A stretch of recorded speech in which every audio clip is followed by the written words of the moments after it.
Good afternoon. Today is Monday, the 20th of March, 2023, just after 1 o'clock. Welcome to UK Column News. Your host today, Mike Robinson, myself, Brian Gerrish, and we're delighted to be joined by David Scott, bringing us Northern exposure from north of the border, and Mark Anderson joining us from the United States. Well, David, on Friday we were talking about Credit Suisse. Even more has happened over the weekend, so let's start off there. Yes, so we start off with the Financial Times, and they're saying the Swiss central bank offers Credit Suisse a liquidity backstop. Oh, that's good. Why ever would they need that? Well, the Financial Times goes on to explain, the investors are losing confidence in Credit Suisse and are selling off their stock. And we see here Credit Suisse, 1 day share price change, down nearly 25%. That's pretty traumatic on anyone's books. And we see all the other European banks, and the best of them is down 5%. So there are major sell-offs in stock price all across the European financial sector, banking sector, which is evidence, of course, that the contagion has not stopped at Silicon Valley Bank. Now, Reuters also report this story. Credit Suisse intends to borrow 50 billion Swiss francs from the Swiss National Bank. And they go on to explain that the Swiss regulators have pledged liquidity lifeline to Credit Suisse in an unprecedented move by the central bank after the flagship Swiss lender's shares fell by as much as 30% on Wednesday.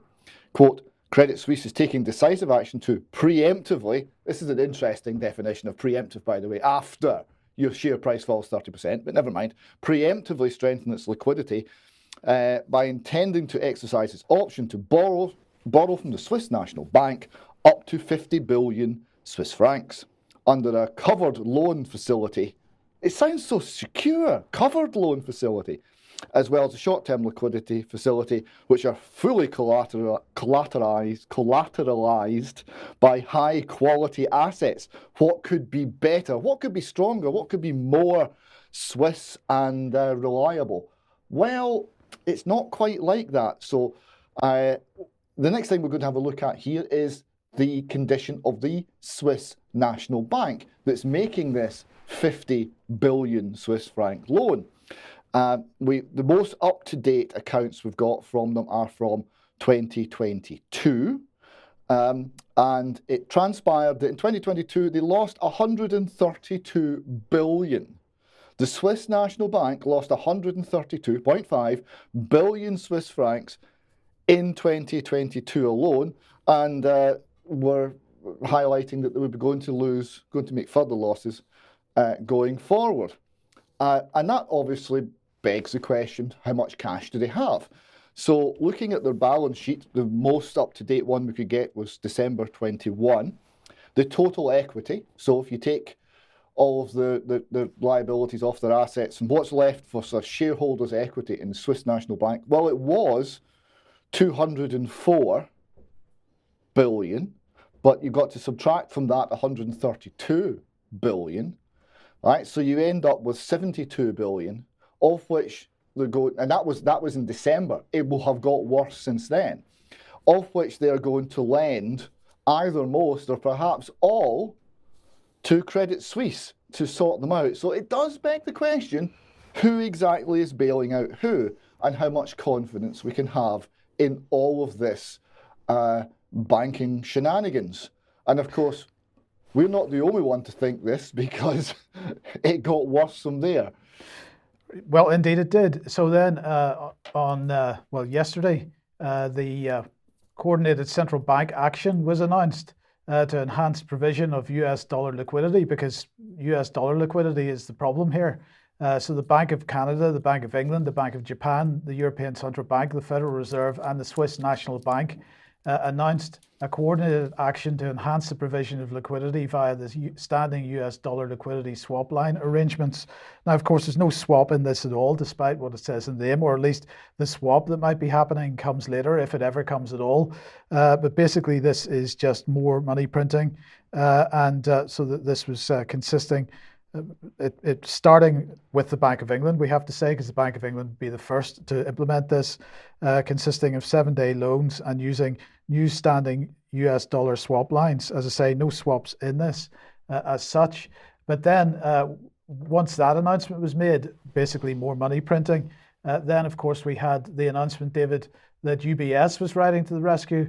And well, if the Silicon Valley Bank was bought for £1 by HSBC, buying Credit Suisse for a couple of billion really is about the same kind of levels of idiocy, really. Well, yeah, so here we've got Barron's reporting UBS rescues Credit Suisse with help from the Swiss National Bank, which, as we know, doesn't have all that much money. So the report, UBS, down 5.5% at that point in the share price, has agreed to buy Credit Suisse with help from the Swiss National Bank, down 1.1%. Under the terms of the merger agreement, all shareholders of Credit Suisse, who are currently, the share price is currently down 58%, will receive 1 share in UBS for every 22.48 shares in Credit Suisse, putting the deal's price at around 3 billion Swiss francs. Now, if you delve into the state of Credit Suisse, they're currently saying the market capitalization is 7.33 billion Swiss francs. So if you're getting a company with a market capitalization of 7 billion for 3 billion, that sounds like a good deal, at least on the surface. And the Swiss government is providing 9 billion Swiss francs to backstop potential losses that UBS may take on the deal. So you've got, you're paying 3 billion for a 7 billion Swiss franc company, but the government's bailing you out to the tune of another 9. How can you lose? Well, perhaps it's even worse than that, because when news of this deal hit the markets, the first thing that happened was UBS shares dropped 14%. So at least some people are not entirely convinced that this is a rock solid deal. It makes you wonder how bad the liabilities within Credit Suisse really are. Yeah, but we don't need to worry because UK banks are safe. Well, this is it. So the BBC are assuring us the UK banking system is safe, in scare quotes, after Credit Suisse rescue. So this is wonderful. I mean, they're not actually saying it's safe and effective, but they might as well be. So they're using the same language we saw during the COVID rollout. It's all about safety, and it's okay because it's safe. So they're using exactly the same words, the same language, the same manipulations to try and alter how the public think. Because of course, if the public think that the UK banks are not safe, that loss of confidence in it with nothing else actually happening, that loss of confidence alone would doom the UK banks to a catastrophic run and an instant crisis. So they're playing a confidence game. They're playing essentially the reverse side of what they played during COVID, which was all about installing fear. Now they're trying to use the same words to install confidence. So, David, a question for you. The BBC indicating that this could, of course, have a massive damaging effect on the UK economy. Who are the regulators that have been working round the clock in order to sort this problem out? Oh, that's the central banks, Brian. That's the Bank of England, and they're experts. I mean, they know what they're doing. I know what you're thinking. Well, they don't even know what causes inflation because they caused it and they didn't realize it was happening. And then they said it was transitory when it clearly wasn't. And I can understand how you might doubt their wisdom after that performance. But apparently we're not meant to do that. Apparently they say it's safe, and the BBC can find nothing else to raise as an objection. Well, it wasn't safe for $17 billion worth of bondholders. So here was Reuters tweeting this out yesterday at 10:30 p.m. Credit Suisse writes down $17 billion of bonds, angering holders. Well, I'm sure it did anger them. Let's have a look at the statement from the Swiss authorities. This is FINMA, the Swiss Financial Markets Supervisory Authority. They're the regulator in Switzerland anyway. And they said in their press release, in close coordination with FINMA, the Swiss Confederation and the SNB, That's the Swiss National Bank. UBS will take over Credit Suisse in full. The extraordinary government support will trigger a complete write-down of the nominal value of all AT1 shares of Credit Suisse in the amount of around 16 billion Swiss francs, is about $17 billion, and thus an increase in core capital. Now, AT1 bonds, for those who don't know, these are also known as contingent convertible bonds, or for short, COCOs, because they're a bit clownish. They were introduced after the financial crisis in 2007 as a way to transfer banking risk away from taxpayers and onto bondholders. So they became very popular investment products, and money managers, banks, hedge funds, and so on, including Credit Suisse, marketed these to clients as a safe way to seek alpha, to boost their yields, and so on. Well, it hasn't turned out to be terribly safe in this instance, and I don't imagine that it's going to be safe in the future. Who is it mainly exposed to this? Well, financial companies, investment companies, hedge funds, banks themselves. So this potentially expands the contagion. Well, we wait to see what the outcome is going to be. But Mark, let's bring you in at this point. And of course, between this and the previous SVB failure, more and more headlines talking about the Federal Reserve and their desire to see central bank digital currency. Yeah, since last week's report, guys, it hit me when we first talked about SVB last week. It hit me, is it possible that this will be ginned up or at least taken advantage of, or heaven forbid it could have been planned that way all along, whatever it might be, to instill a panic and the contagions in order to go toward a central bank digital currency system? Could the fix be in? Is that possible? Only an open question. I didn't answer it. I'm merely asking it. Well, let's go through a few slides here and we'll explore it just a little bit. This one out of LifeSite News. Federal Reserve announces July 2023 launch of central bank digital currency infrastructure. So things appear to be moving along. Subheadline, a financial expert has warned that FedNow, which is a new service, lays out the foundation for a central bank digital currency by centralizing all participating banks under the Federal Reserve. Now, moving on from there, we'll read into it just a little. The Federal Reserve on Wednesday, this is a March 17 article, so Wednesday was March 15, announced a July 2023 launch of its FedNow service, which will enable all U.S. banks to offer instant payments 24/7 around the clock and will constitute the infrastructure of a central bank digital currency by linking each bank node directly to the Fed.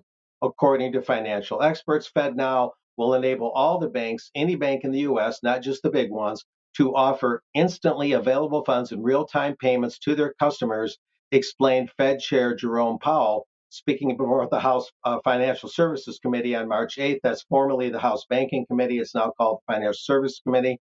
And going on from there, picking out some things here.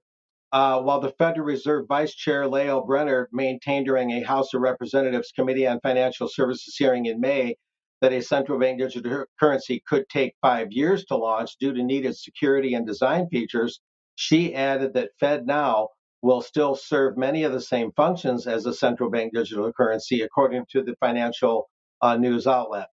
And moving on from there, financial advisor Joe Brown, I was on the previous one. Financial advisor Joe Brown has warned that FedNow, that new service, serves as the foundation or infrastructure for a central bank digital currency, bringing the country only a step away from deployment of such a currency, the digital one, once the FedNow system is fully functioning.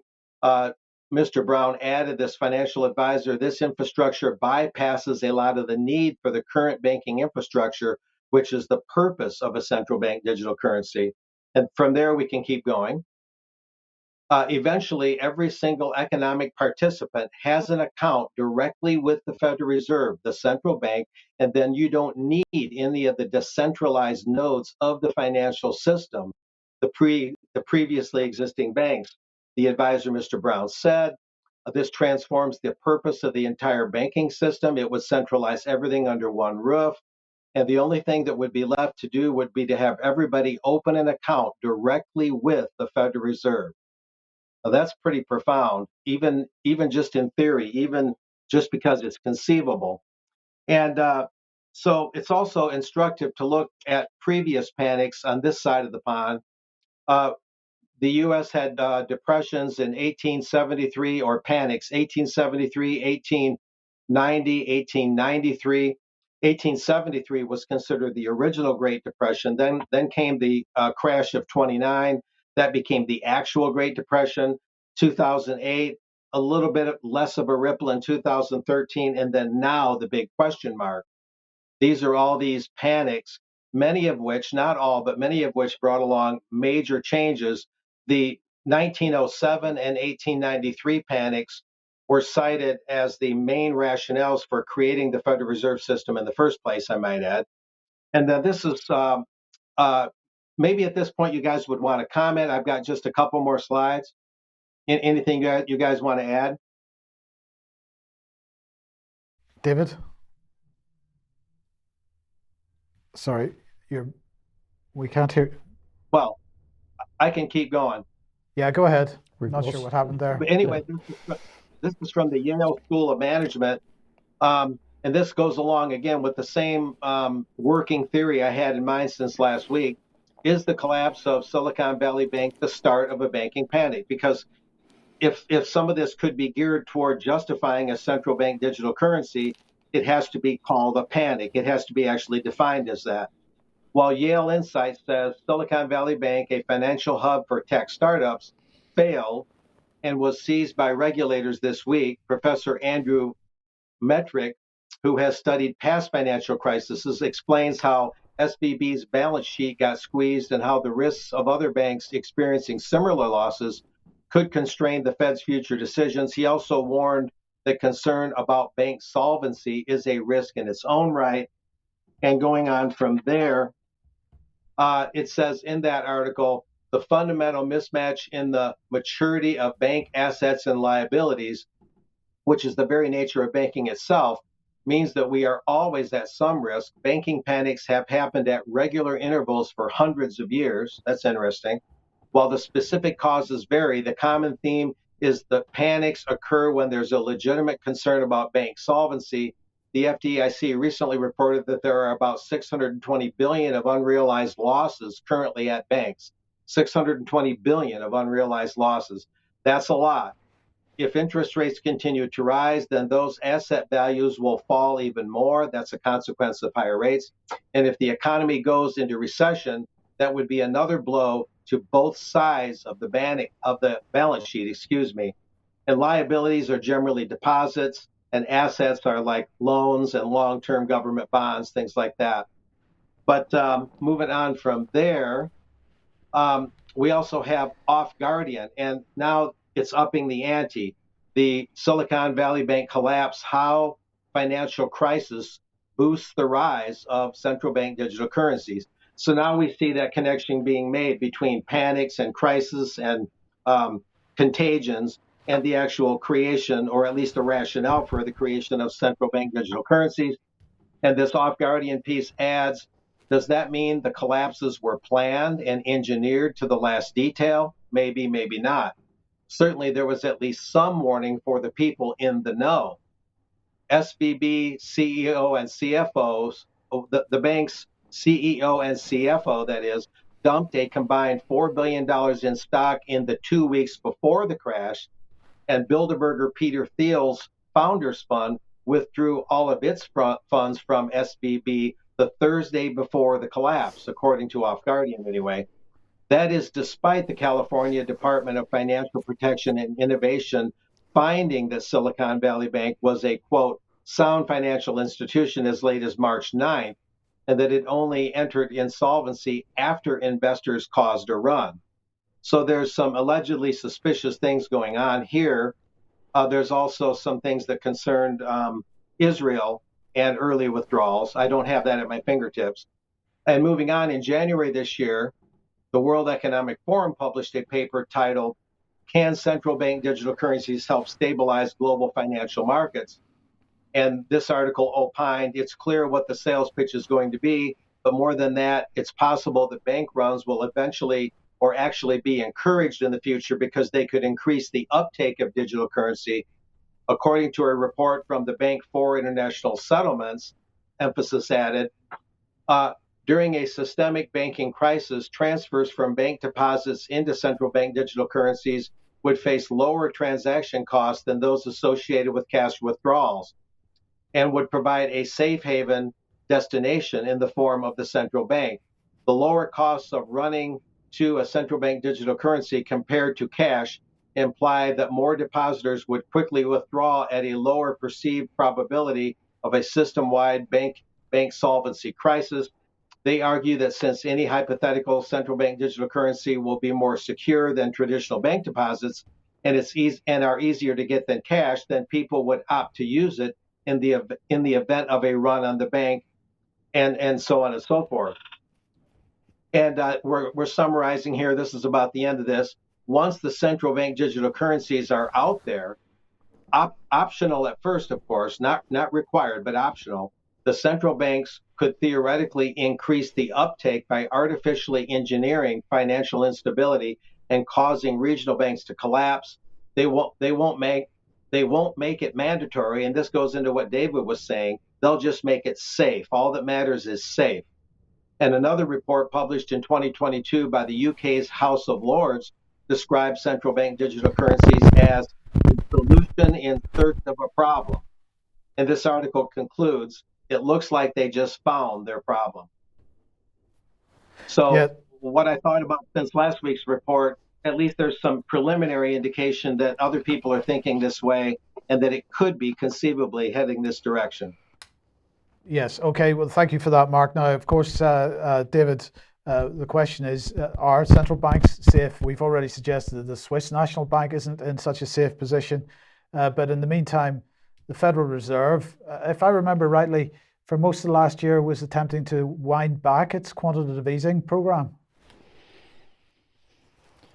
You're muted, David. Hold on. Try again. No. Go ahead. I'm not muted here. You okay? Go ahead. Right. So, can you hear me? Yes. Hello. Right. Okay. So this is the graph we showed last week. So this is the total assets of the Federal Reserve. It's a very interesting graph. It took them from 1913 to 2009 to get to $1 billion. They put an extra $1 billion on the balance sheet instantaneously to cope with the 2008, 2009 banking crisis, mortgage crisis. Another $1 billion went on by 2011, another $1.5 billion up to 2015. And then it went flat, and then they started to actually take money out of the system. They were genuinely tightening. And of course, what happened? They broke the banking system. We had the repo crisis of 2019, and they immediately reversed and started to create money again. We then had COVID, 3 trillion created essentially overnight, and then another 2 trillion to help recover from the effects of COVID. So they were up at nearly 9 trillion. And then they were genuinely tightening again, albeit by only about 600 billion, but they managed to do that. How is that going now? Well, not well. So this is the chart from, actually last Wednesday. So how bad it is now is anybody's guess. But we see there about a year's worth of quantitative tightening where they took $600 billion off their balance sheet. Well, half of it's gone back on in a week since the collapse of Silicon Valley Bank. Now, Mark was describing there the losses in the American banking system. Right, he mentioned 620 billion, and that's the figure that's shown here on this chart from the Financial Times. We showed this last week as well. But this is, of course, their losses on their security portfolio. This is government debt and mortgage-backed securities. This is the best assets they have that they've lost $620 billion on. And that did beg the question, if this is the good stuff, what's the rest like? Well, we now know, because we've got the Financial Times reporting here, the US banking system is more fragile than you'd think. They say academia isn't famous for churning out timely papers of practical value. but occasionally a gem emerged. And they've got an abstract from a research paper from the University of Southern California, Northwest University, Columbia, Stanford, and NBER. Now, what does it say? It said, well, we analysed US banks' asset exposure to the recent rise in interest rates with implications for financial stability. Now, remember, the Fed are tightening, they're putting up interest rates to fight inflation, and they're breaking things. So they say the US banking system's market value of assets is $2 trillion, not 620 billion, $2 trillion lower than suggested by their book value. Mark-to-market bank assets have declined by an average of 10% across all the banks, with the bottom fifth percentile experiencing a decline of 20%. And they say that 10% of banks have larger unrecognised losses than those in SVB. SVB was not the worst capitalised bank, and 10% of banks have got lower capitalisation than Silicon Valley Bank. So it is much more on the edge than you might think. 620 billion was the losses on the United States Treasury and mortgage-backed securities portfolio. But if you add the rest of their book to it, their loan book, they are underwater to the tune of $2 trillion. But that's not the full picture, because of course what we then come on to, David, is derivatives, and we haven't really mentioned this in detail yet. Now,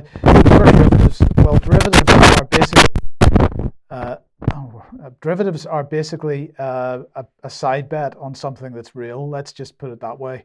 And there's two main categories of derivatives. The first is exchange-traded derivatives. Now, derivatives that are traded on some kind of exchange, are like the stock exchange, are they're visible. You know what sort of size they are. You know who's taking part in the trade, and you know what the likely outcome is going to be. But then you've got another type of derivatives on top of that called over-the-counter derivatives, and these are traded basically between two counterparties without ever going through an exchange. And well, you might say that it's equivalent to walking up to some guy in the street and saying you want to have a bet on a horse. If you actually go to a casino or a betting shop and have make your bets there are table limits. There are some rules involved with the over-the-counter derivatives, just like as if you went up to somebody that's holding a book in the middle of the street. Well, basically, he makes up the rules and you agree the rules, and it's all pretty opaque. You don't really know the size, and so there are many estimates for this sort of quantity. The monetary quantity of derivatives that there are out there, something up to the region of $2 quadrillion. Now, of course, that's the value, the face value of these, and it all depends how those contracts deal with each other as they come to their fruition, as it were. But just to give an idea of the exposure of the banks that people are aware of to these, let's have a look at some of this. So JP Morgan Chase, they have $54.3 trillion worth of derivatives on their books and $3.3 trillion of assets. That's 16 to 1 ratio. Goldman Sachs, 51 trillion in derivatives against 0.5 trillion in assets. That's 99 to 1 or so ratio. Citibank, $46 trillion in derivatives and $1.7 trillion in assets, 27 to 1 ratio. Bank of America, 21.6 trillion in derivatives and 2.4 trillion in assets. That's only 9 to 1. What was the state of Credit Suisse? And maybe this gives us a clue why this bank was considered too big to fail. So it had $16.1 trillion in derivatives against 0.57 trillion in assets. That was before the various interventions, and that was a 28 to 1 ratio. So, David, I don't know what your thoughts are on this, but bearing in mind so much of the derivatives market is utterly opaque, nobody gets to see who's doing deals with whom exactly, and we don't actually know whether in the event of a bank failure and one of the dominoes collapsing, whether the other dominoes would collapse in an orderly way. It gets to the point very, very quickly where it is unsavable. Yes, and this looks at the issue of risk, because how does it all interact? I mean, one would have hoped that there's some clever people in banks looking at the risk, but what did Silicon Valley Bank show? Even in very obvious risks, like the value of the assets they're holding going down and down and down, and them becoming less and less liquid, which means that the bank was ever more vulnerable to a bank run, even that risk they couldn't foresee. So with this massive and opaque system, what sort of risks are they running? And what does central bank policy do to it? As central banks move interest rates around, as they go from quantitative easing to quantitative tightening, what is it triggering in the derivatives market? I mean, I've no idea, and I'm not sure if they do either. No, I don't think anybody does, but let's bring this on screen then. This is an article on Seeking Alpha. Is your bank safe from a Credit Suisse collapse? Credit Suisse's notional amount of derivatives is 15 trillion Swiss francs, $16.1 trillion, which is almost 70% of the total US GDP. Yes, this is a notional amount, and after netting, it becomes much smaller. So that's assuming you can actually deal with these derivatives in an orderly way, that number would become much smaller. But it goes on. However, the majority of these derivatives are over-the-counter contracts, which are the riskiest type of derivatives, especially in a recessionary environment when there's a high chance of a counterparty default risk. So that is that your counterparty defaults on the money that they owe you. It is highly likely that Credit Suisse is among derivative counterparties of large US banks, large UK banks as well. And in a crisis scenario, CS likely would not be able to meet its obligations under these OTC contracts. This would lead to major losses for US banks and eventually for the retail depositors. Bottom line, we believe derivatives exposure is one of the key risks for a bank in a volatile environment, since there is a high chance of a counterparty default risk. So we should not underestimate just the state of not just the obvious aspects of the financial system that we can see. For example, $17 billion of bond losses for people that were invested in Credit Suisse, but actually all the worthless paper that's out there that actually is totally invisible to the majority of people. But David, let's move on then to money creation.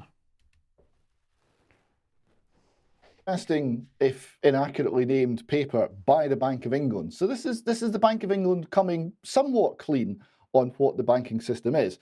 Now, they call it money creation in the modern economy. They actually mean currency creation. They're not creating money, they're creating currency. We'll maybe talk about that more in extra time. And all through this, there are bits of spin, the way they use language, what they look at, what they don't. But even though there is some manipulation in this paper, it does provide quite an interesting read.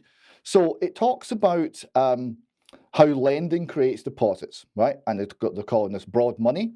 So they're saying broad money is made up of bank deposits, essentially IOUs from commercial banks to households and companies, and currency, which is IOUs from the central bank. Of these two types, broad money, bank deposits make up almost all, 97%. And in the modern economy, those bank deposits are mostly created by the commercial banks themselves. So they go on to explain, commercial banks create money in the form of bank deposits by making new loans. When a bank makes a loan, for example, someone taking out a mortgage to buy a house, it does not do so by giving them thousands of pounds worth of banknotes. Instead, it credits their bank account with a bank deposit of the same size as the mortgage. At that moment, new money is created, their emphasis. For this reason, some economists have referred to bank deposits as fountain pen money, created at the stroke of a banker's pen. Now, they then go on to explain how this works. So there's a little diagram here, and it shows that at this point, the central bank's not doing anything. In terms of the commercial banks, they're adding new loans to their asset pile, and the new deposits become additional liabilities for the bank. And in terms of the customers, those new deposits are their assets, and the loan agreement is their liability. Now, I would just point out at this juncture, a lot of people wonder if banks can create money out of thin air, they just imagine it into existence, which is what happens. How can they ever go bust? And of course, the answer is, yeah, they're creating money, but they're not creating money which is an asset. They're creating a liability.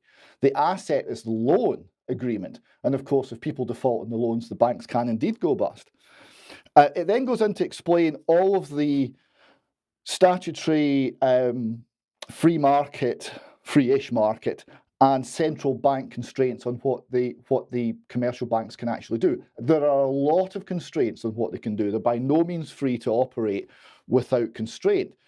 And it then goes on, as the next diagram here shows how the interaction between more than one bank happens. So it looks at a case of someone buying a house. They get the loan. The loan becomes a liability for the house buyer, and he gets the assets and the new deposits created by the bank. Subsequently, he will buy the house. The house builder will deposit the cash in another bank, and the bank that's made the loan has to cover that.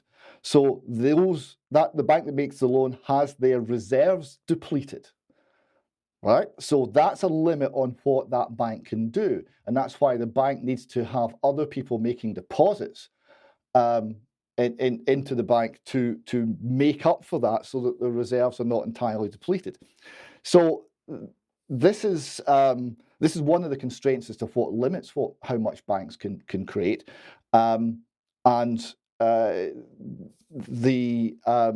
it does require banks to get to have people deposit cash as well, but it's not as straightforward as the deposit cash becomes the loan cash. It's much more indirect than that.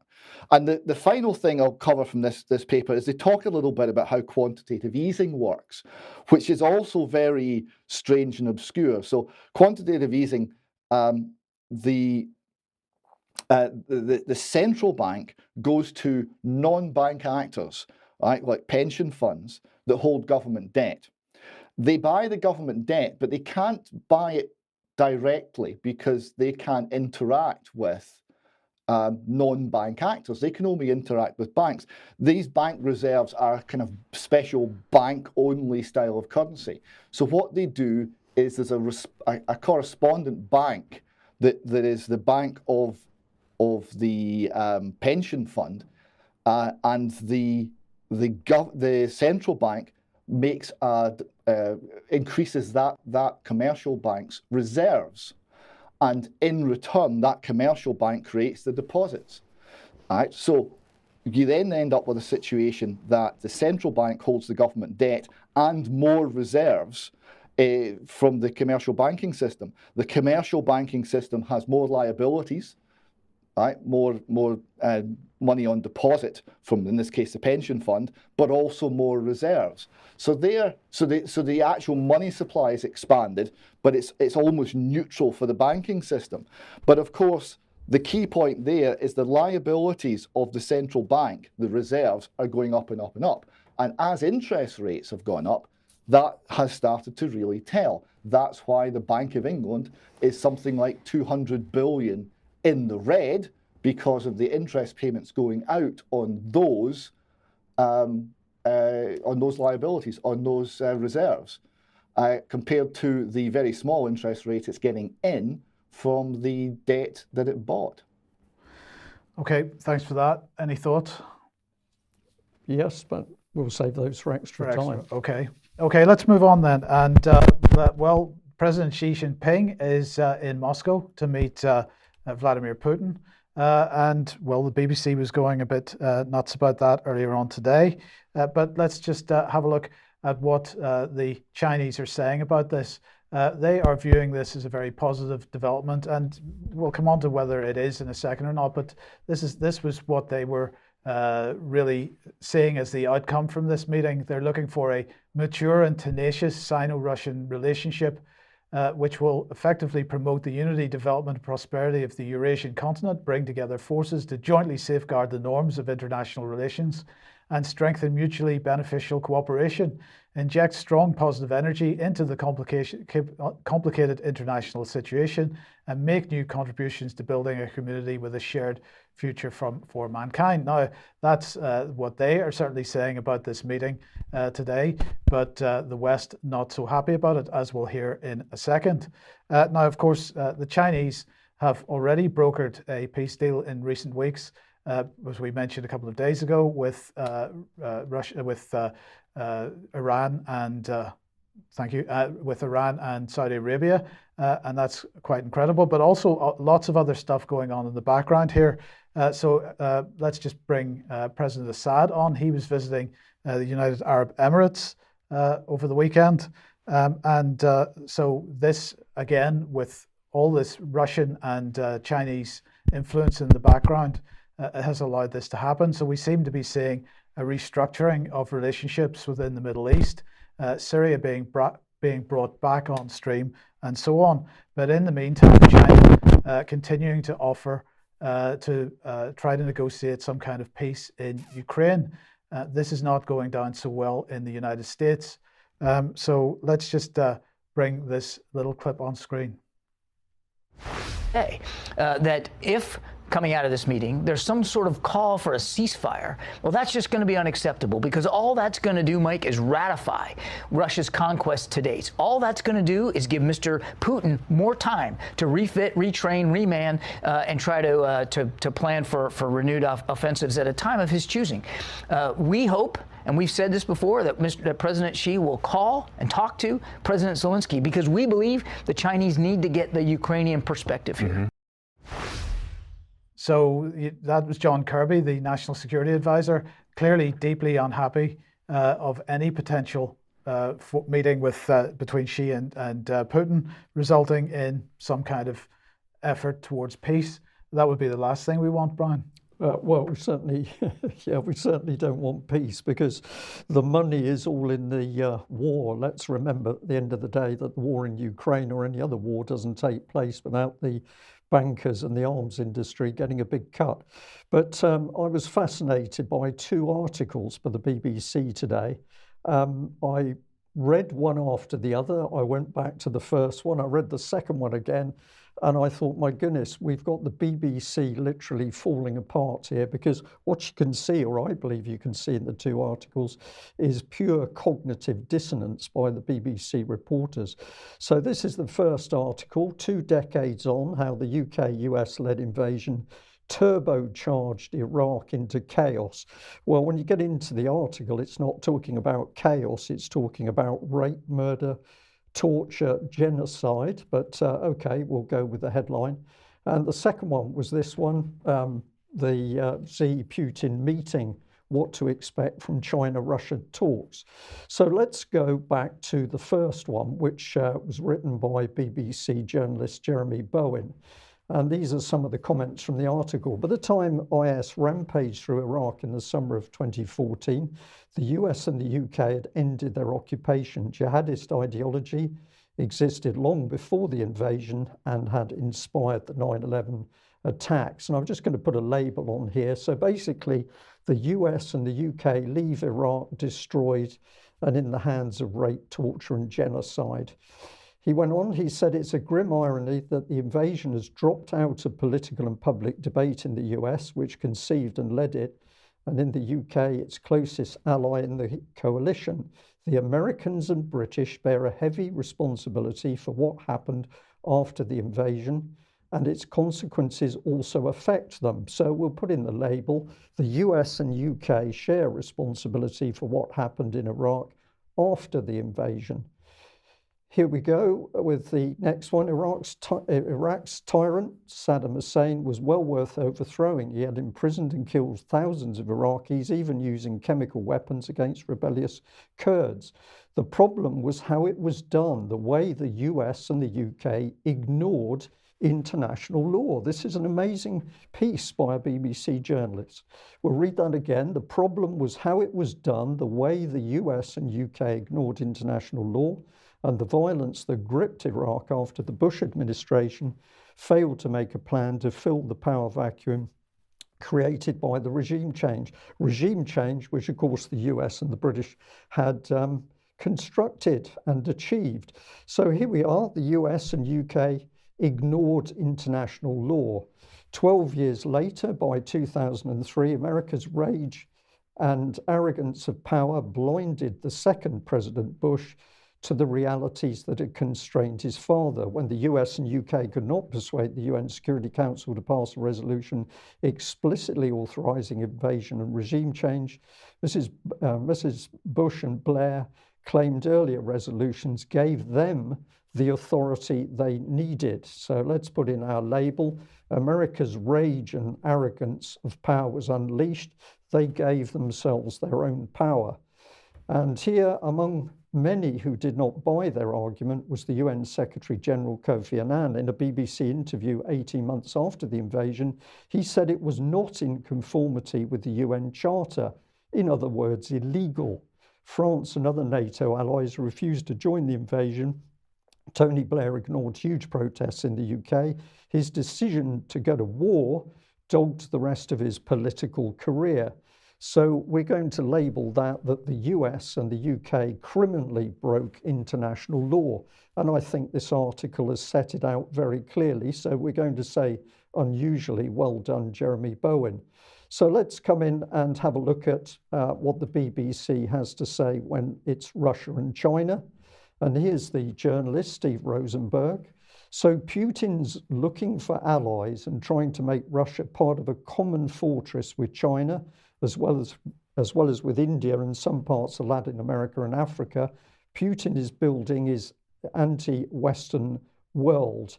So the US and the UK can do as they please to build the Western world, but Russia and China cannot. He goes on, war has become the organizing principle of Russian domestic politics, foreign policy and economic policy. There is an obsession with destroying Ukraine. Now, the quote is actually coming from Alex Muratov here, but the point is it's in Rosenberg's article. So the US and UK can wage war as they please, but Russia and China cannot.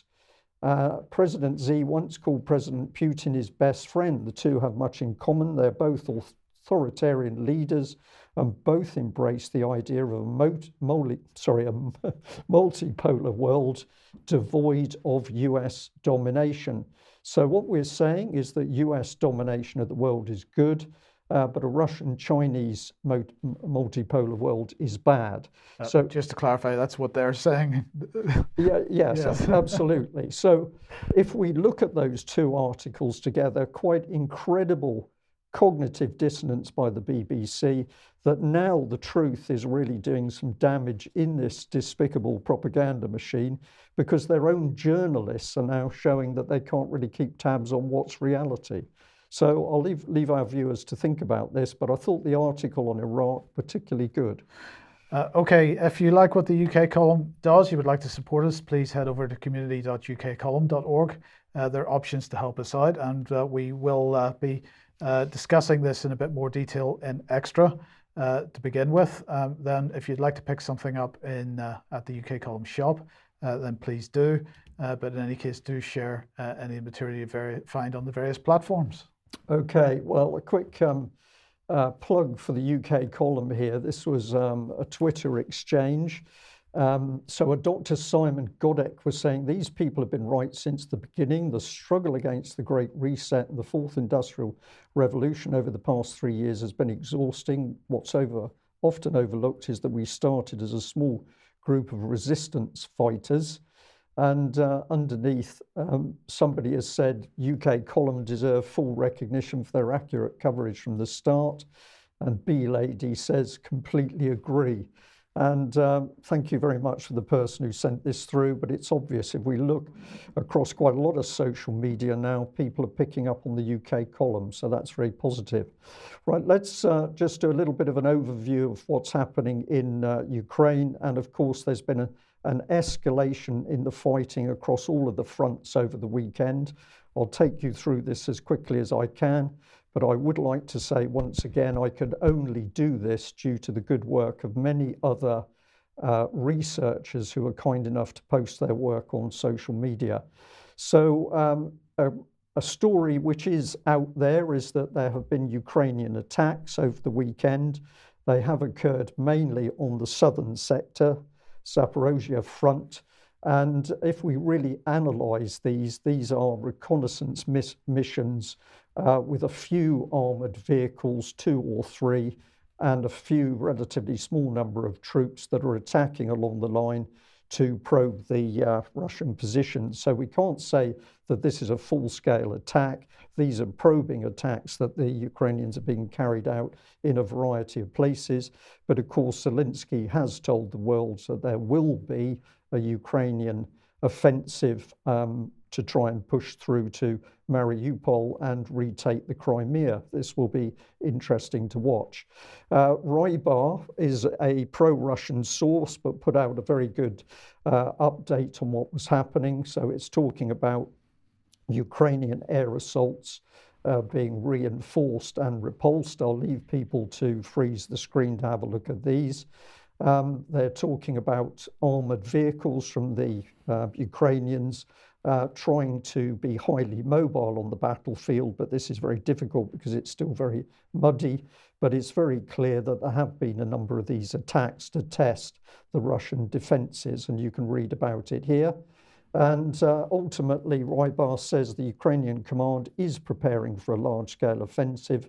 Regular, essentially suicidal attacks are aimed at assessing the state of Russian defences and adjusting the overall offensive plan in the Zaporozhye region. And this is really the meat of it, because the movement of small numbers of troops are invariably resulting in those troops being killed, usually by shelling by the Russians.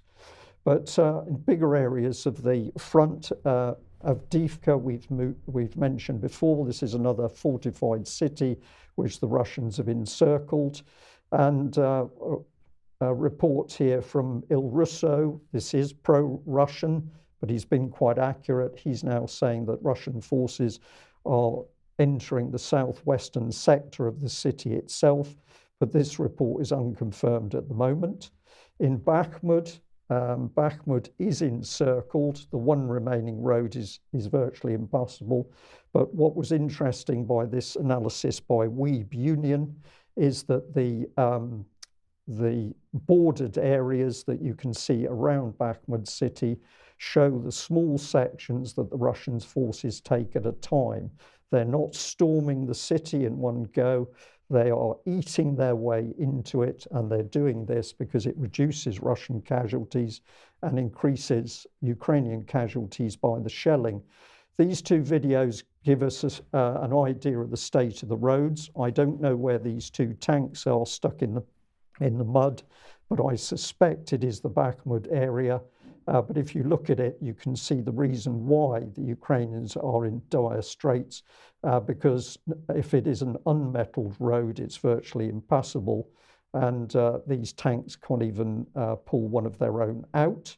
If I go to this video, I believe that this is the sole remaining escape road from Bakhmut. It's littered with destroyed vehicles because, beg your pardon for that, because even that road is under fire control by the Russians. This is the reality in Bakhmut, and in the southwest of this southwest of the city, and in the north, the Russian forces are closing the pincer movement. And in this report by Defence Politics Asia, you can see that the Russians are using this pincer movement tactically in the city as well as outside the city. So if we put a bit more meat on that, this map shows the sheer scale of the Russian territory around Bakhmut. So Bakhmut is now being swallowed into Russian-held territory. But what's happening is the Russians are pushing these pincers in the position of the red arrows, but they're also now aiming for these fortified cities, fortified urban areas of Chasiv Yar and Ivaniska. And the reality is that the Russians will take these. So we wait to see how long, because the objective is always to go slow, to kill the Ukrainians by shell fire. And I'll just leave the subject by the fact that the BBC gloating that Poland and Slovakia have pledged a handful of MiG-29s to Ukraine. But the reality is that Ukraine's got no viable air force left. It has no viable air defense. Any air base anywhere in Ukraine can be hit by Russian missiles. While Russia has a powerful combat experienced air force, the strongest air defense systems in the world, and an eye-watering electronic warfare capability. So there's no doubt that those planes are going to be destroyed. And we should just mention, of course, that was Ben Wallace's idea. He was determined that anybody within NATO that still had MiG aircraft should donate those to Ukraine. Yes, and of course there will be no F-16s going, because the F-16 is a very delicate aircraft. It can't operate from forward air bases. And of course, the Americans are desperately worried that they will be shot down, and that will be another blow to the US defense industry, which I think is highly likely. So I think 13 MiG-29s have been mentioned. They will be destroyed and will achieve nothing. Well, let's change the subject a little bit and have a look at an email which came in. This is back on the subject of health, but somebody had kindly got in touch with their local MP, and they'd kept the UK column informed. So I'm going to say a big thank you to that. This is just the email showing you that what's about to come up on screen is correct. And the meat of it is this reply from Maria Caulfield MP. And let's just have a look at what's being said here. Thank you for your correspondence of 7th of December. The benefits of the vaccines in preventing COVID-19 and serious complications far outweigh any currently known side effects in the majority of patients. It goes on, all vaccines and medicines have some side effects that need to be balanced against the expected benefits from preventing illness. Following widespread use of the COVID-19 vaccines, the vast majority of suspected adverse reactions confirmed the safety profile seen in clinical trials. I won't read any more because we need to make up a bit of time, but essentially this is the standard report by an MP. You can see the signature. Let's come on to the reality, Mike, which must surely be Andrew Bridgen trying to speak to his colleagues in the House of Commons. Yes, indeed. So Andrew Bridgen speaking in the House of Commons last week. Now this first little clip here is just to let people see what happened when he started speaking. So let's have a listen to this. Andrew Bridgen. Mr. Deputy Speaker, on the 13th of December last year, I was kindly granted an adjournment debate on the potential harms that emergency use experimental mRNA COVID-19 vaccines cause. It's fair to say that night my life changed. During that speech, in the evidence data I presented to the House, which no one has effectively rebutted, I highlighted to the Minister the scale of harms that the experimental vaccines have caused and continue to cause. In giving that speech to an almost empty chamber on this most important of issues, quite literally life and death, two things happened to me immediately. First, I was cancelled by the mainstream media, despite sending a data sheet in the wake of the debate, scientifically evidencing every point that I made. Not one media organisation wanted to talk about the issue of serious harms or death occurring as a result of the mRNA vaccines. Mr. Deputy Speaker, I fully expect that they will show the same level of disinterest in today's debate. It's what we've come to expect from a media more interested in navel-gazing at the pontifications of Britain's foremost football pundit instead of the horror and tragedy of excess deaths taking place before their very eyes. Well, the disgraceful part of that was it wasn't just the mainstream media that deserves criticism for this, it's his fellow MPs. So let's just look at the House of Commons as he was speaking. And as you can see, there's no one there. Now, why was there no one there? Well, you may have noticed at the beginning of that video clip, one MP running around the Commons, ushering everybody out effectively. And that was this man, Andrew Mitchell, who of course is the Minister for International Development. But he decided that nobody that was sitting in that chamber should really be listening to Andrew Bridgen and encouraged everybody to leave. So anyway, with that, Let's listen to a little bit more of Andrew Bridgen's comments. Mr Deputy Speaker, we've looked at the health implications of the vaccine programme. Now I want to look at some of the costs implications of the booster programme in the UK. Total funding of COVID-19 vaccination programme in the UK up to the end of March this year is budgeted at £8.3 billion.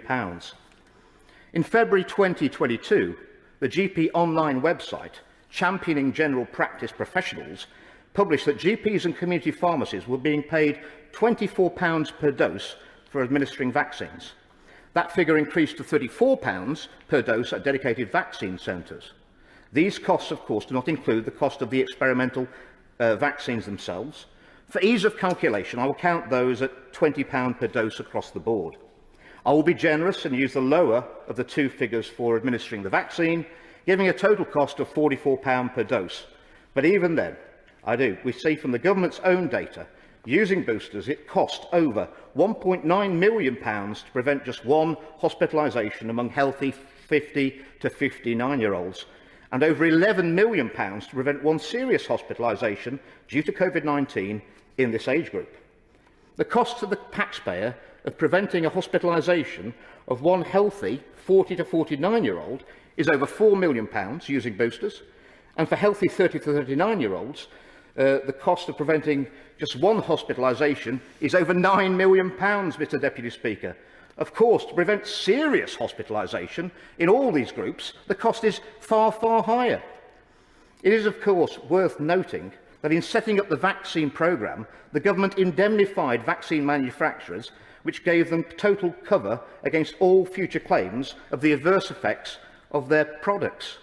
Given what I've already explained about the incidence of serious side effects, that cost may well be extremely significant to the taxpayer on top of the obvious human tragedy and loss which is self-evidently happening. Now, he said lots more during that presentation, and if you have a look on Andrew Bridgen's Twitter feed, you'll find links to the video, but somewhere you will not find the video is on YouTube, because no sooner had he put his speech up on YouTube than it was removed by YouTube for violating YouTube's community guidelines. So Andrew Bridgen tweeted this out saying, "YouTube have taken down the speech I gave in Parliament today. I am an elected member of the UK Parliament. The speech was given in the chamber of the House of Commons and responded to by a government minister. What chance has anyone else got of putting their views on YouTube?" I think that is absolutely not surprising, but absolutely disgraceful. And if anybody is in any doubt that there are problems with democracy in this country and in the world, I think that is another example of it. All right, I just wanted to add to that, and for viewers and listeners, think about what we've just seen. We've seen an empty chamber there in the House of Commons, and the few people who were there were clearly encouraged to leave. So the debate, the truth, the facts were stripped out of the House of Commons. And then in collusion with that, YouTube also refuses to put up a debate that occurred in Parliament. Every MP in the country should be outraged that YouTube is censoring debates in the British Parliament. But of course, neither is happening. So we can see in front of us a conspiracy by MPs to deceive members of the public over the damage that people have suffered as a result of, I'm going to say, dangerous vaccine jabs. David, have you any thoughts? Yes, they can't go. They can't attend that. They can't listen to him. Because their entire position is, we didn't know. Right? Now, if they sit there and listen to Andrew Bridgen, they cannot say that. They have to admit they saw the evidence, they heard the evidence. So they're running. It's not just that they're censoring him or shunning him. They are running because their justification for the entire position is we didn't know. Now, they know enough to leave, so I don't think that one flies. Well, indeed. Okay, well, let's move on very quickly, David, to Scotland. Yes, on the subject of democracy in crisis. we've got the SNP election. Now, we're going back. It seems like a lifetime. It's actually only the 12th of February this year. The Daily Record reports crisis for Nicola Sturgeon as 30,000 quit the SNP over her gender reform and India F2 policies. Right, so the Daily Record reports that basically due to the Gender Recognition Reform Bill and the whole issue regarding putting male rapists in women's prisons, the membership of the SNP has plummeted by 30,000. Okay, that was the claim. So it was then answered by the national newspaper, SNP supporting fanzine, and it says the SNP rejects report 30,000 have quit party over Nicola Sturgeon gender reform. The SNP have said it's wholly inaccurate, denying the claim. The SNP told the National the figure is wrong by about 30,000. So they say no one's leaving. Okay. So, and this was reinforced by the spokesman, the press spokesman for the SNP, Mr. Murray Foote, right, who tweeted that article out and said, this says it all about the original drivel. You can hear the condescension and disgust dripping from his pen here.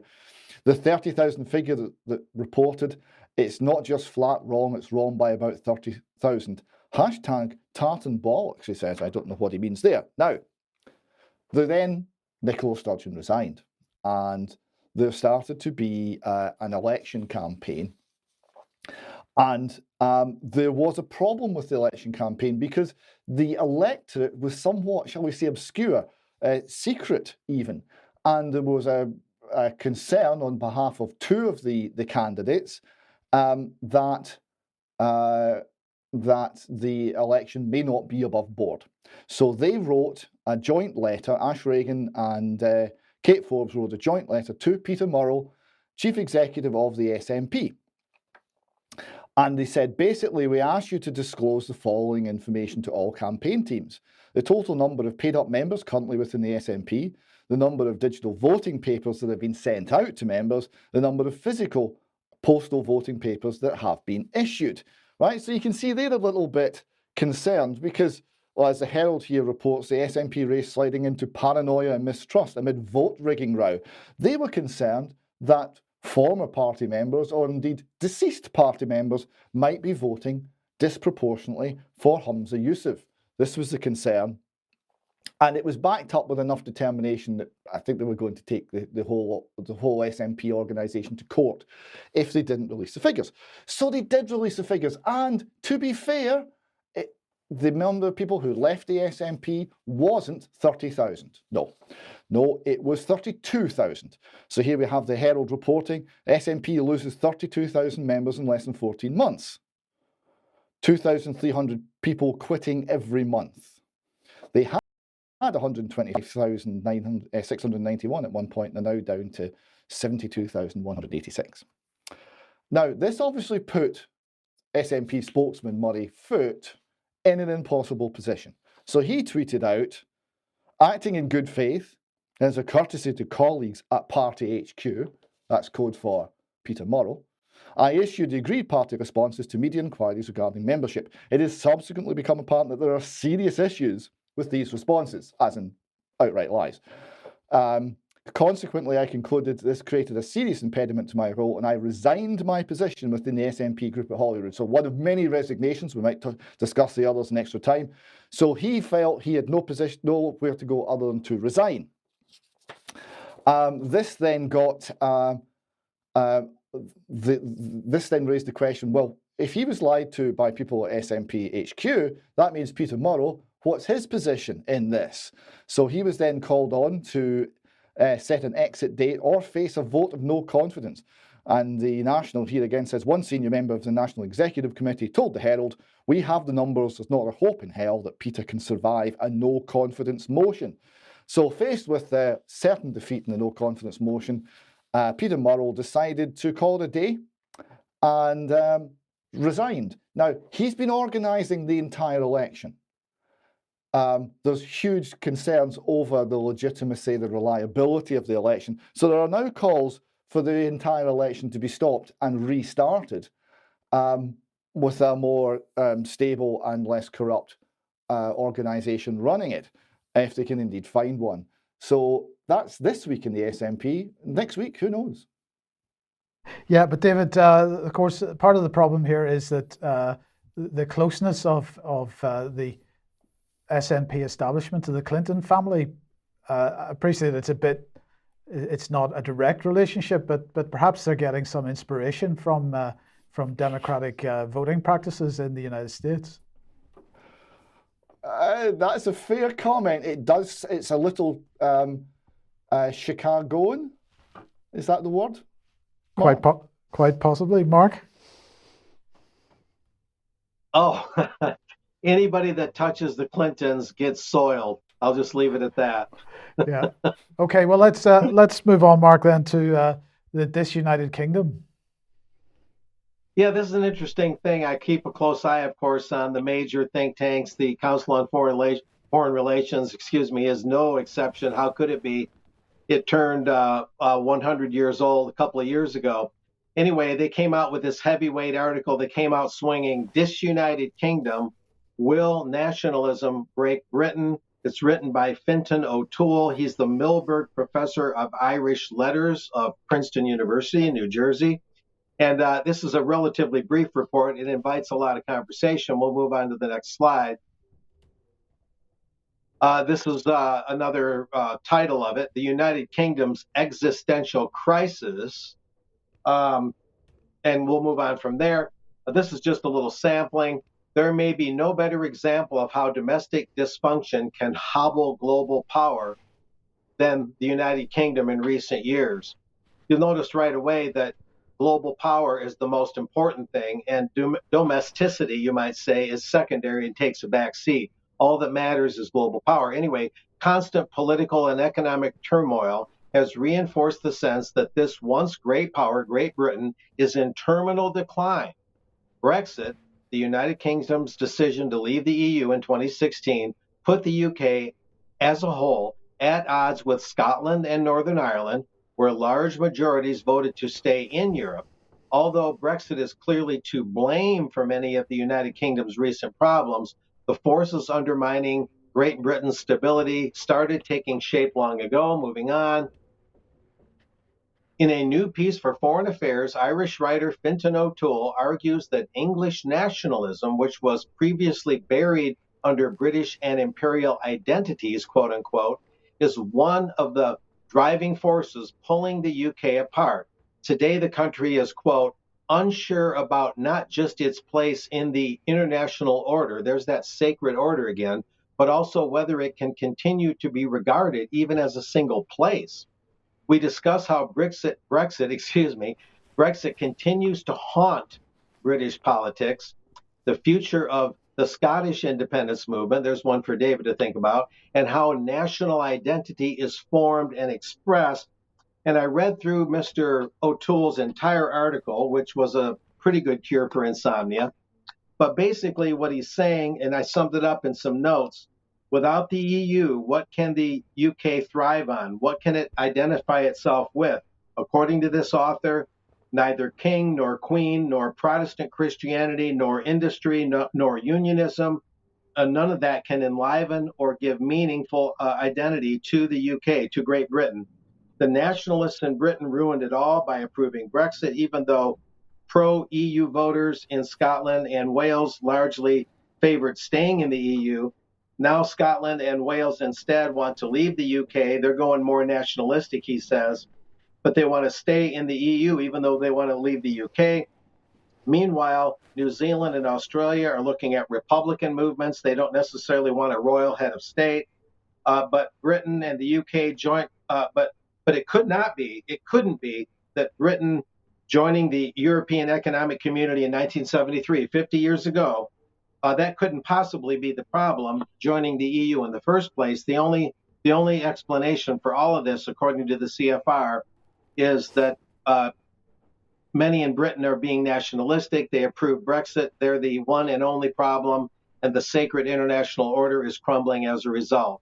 So this is a real conversation starter. I don't pretend to be an expert in it, but it's a typical CFR shot over the bow against nationalism. Not that all nationalistic movements are created equal, not that they're all perfect, not that they don't have errors and mistakes and misguided people. They do.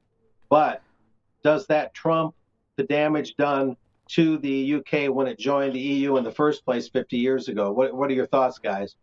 Well, just very briefly, I mean, his argument is internally inconsistent because he's not talking about British nationalism. He's not complaining about British nationalism. He's complaining about English nationalism. English nationalism is bad. Scottish nationalism, Welsh nationalism, these are good because they're not nationalist movements at all. They're internationalist movements. And the other thing I would point out is, of course, if we look at Ireland, their nationalist movement is internationalist as well, so it's viewed as good in the broader picture, not by English nationalists, of course. So it's actually anytime he is accusing British nationalists of being the problem, it's English nationalists is what he's really talking about. Yeah, and I'd just say, Mark, we need to book a couple of hours to talk about this properly. But what comes into my mind, of course, the EU's policy of regionalisation, which was in fact the vehicle that helped spawn devolution. And that was the deliberate effort of the EU project to break apart the United Kingdom. And it's very easy to follow this trail through. Of course, they tried desperately to do the same with Cornwall. And they had Cornwall involved with a very pernicious little European organisation called FUEN. And that had its origins in the Nazi agenda to keep control over occupied countries in Europe by pitting one against the other. So my goodness, we could have a tremendous talk. But yeah, it's typical foreign policy propaganda, I think. Okay, let's move on. Good news, everyone. The UK now has its emergency alert system up and ready for operation, and we're all going to be subject, if we have an appropriate phone, to an emergency alert demonstration on the 23rd of April 2023. This is fantastic stuff. Our new way to alert you when your life may be in danger. So don't be afraid, because the government's there to make sure you're afraid by alerting you to an existential crisis to your own life. But you're going to be the first to know. So let's get on with it. Now, many people haven't heard the emergency alert, so the government has rather helpfully produced a little bit of video for this. So let's see what is likely to happen to your phone on this date in April.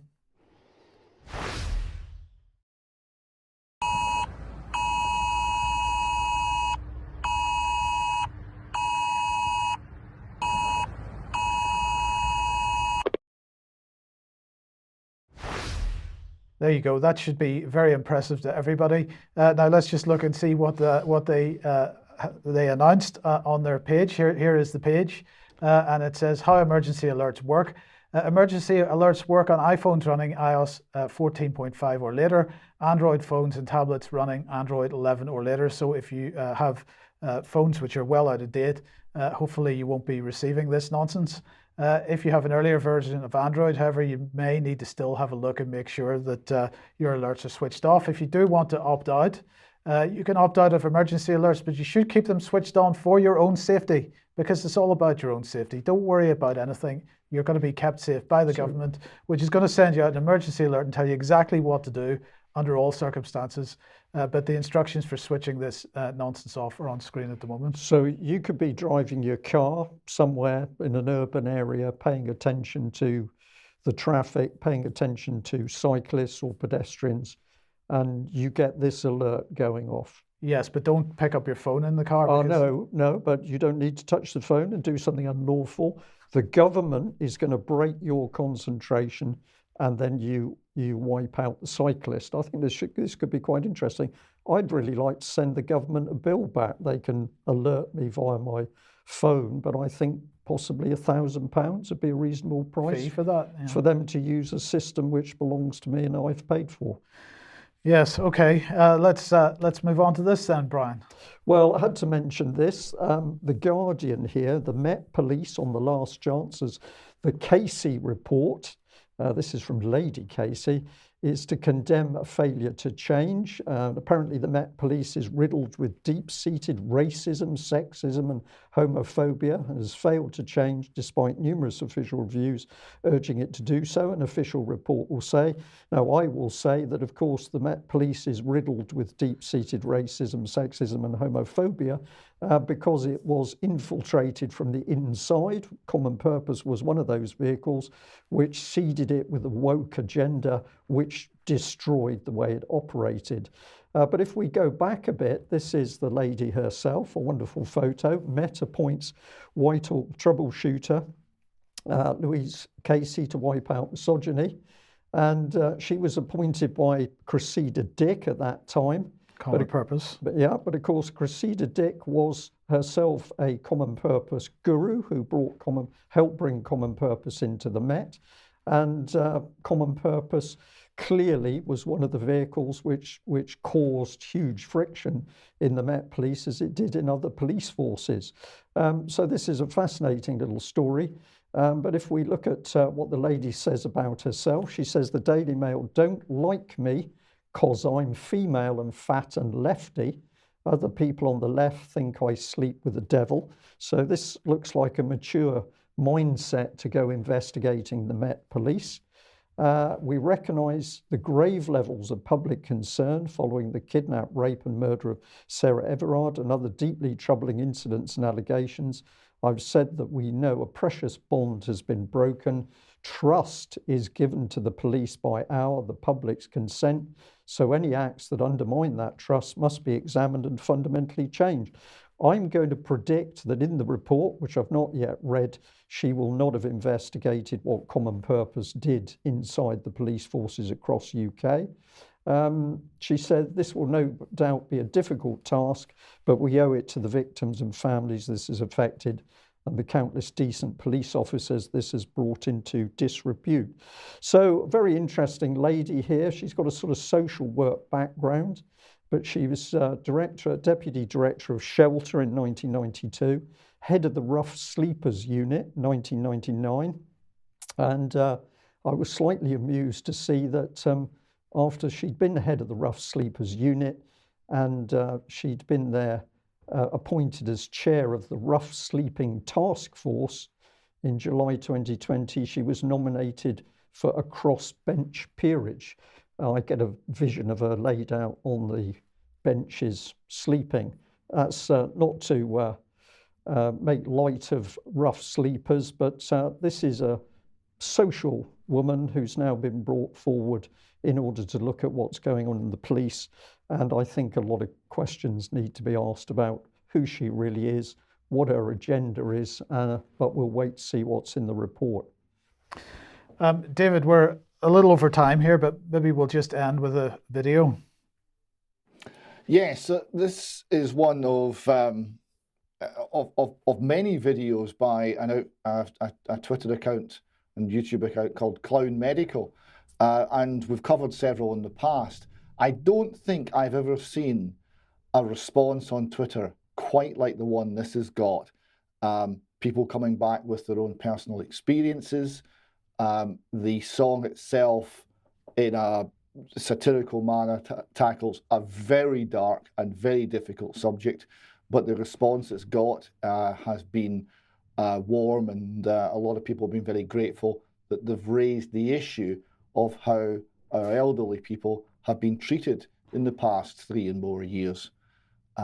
So I think this is excellent work by Clown Medical, and I thank them for it from the bottom of my heart.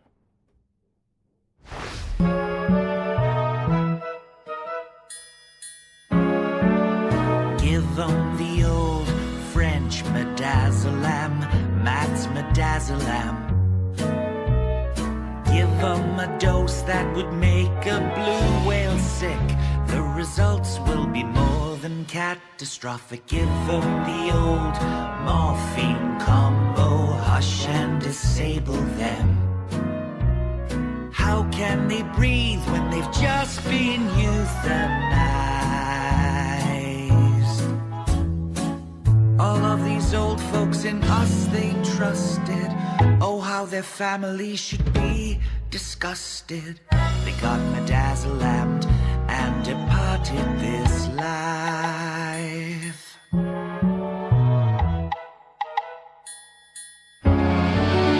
Give them the old propaganda, scare and panic 'em. Give them the poisonous BBC News at 6, the daily dose of deaths and people sick. Give them the old window visits, confuse and baffle them. Make it a constant battle to survive. And if they dare kick up a fuss, then roll the medication cart around again and bedazzle them, accelerate their demise. I sure hope the general public don't start asking questions about their loved ones' medical records, about midazolam and morphine combinations and dosages used, etc. That would be a disaster. Give them the old nil by mouth trick, starve and skinny 'em. Treat them with coffee, diuretic kick. Dehydrate them just that extra little bit. Give them the old trusty DNR, do not resuscitate. Keep them in isolation while they fade. Then when they're stiffer than a girder, they'll let us get away with murder. That's midazolam death on an industrial scale.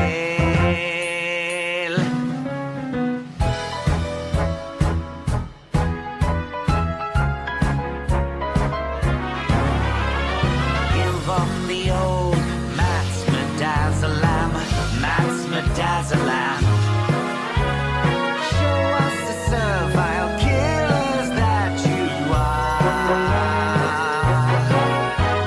As long as you keep them away from family, behind closed doors where prying eyes can see, you just midazzle them, you just midazzle them, you just midazzle them. And when magic will start,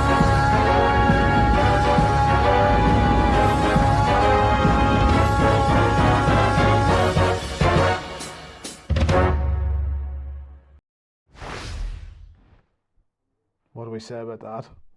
Well, I of course, clowns are supposed to be funny, but the story they're narrating is a very, very serious one, and many people have suffered unbelievable emotional trauma as to what's happened with their relations as a result. So I think there's a strange mix in that,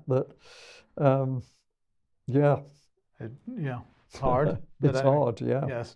Okay, well, look, we need to leave it there for today. Okay, we will be back shortly for extra time. And how many minutes? There's a few people have asked how long we're likely to be. Shall we say 5 minutes? Yeah. We'll say 5 minutes. We will see you in extra time in 5 minutes' time. Thank you very much for joining us for today's UK Column News. Thank you. Bye-bye. Bye.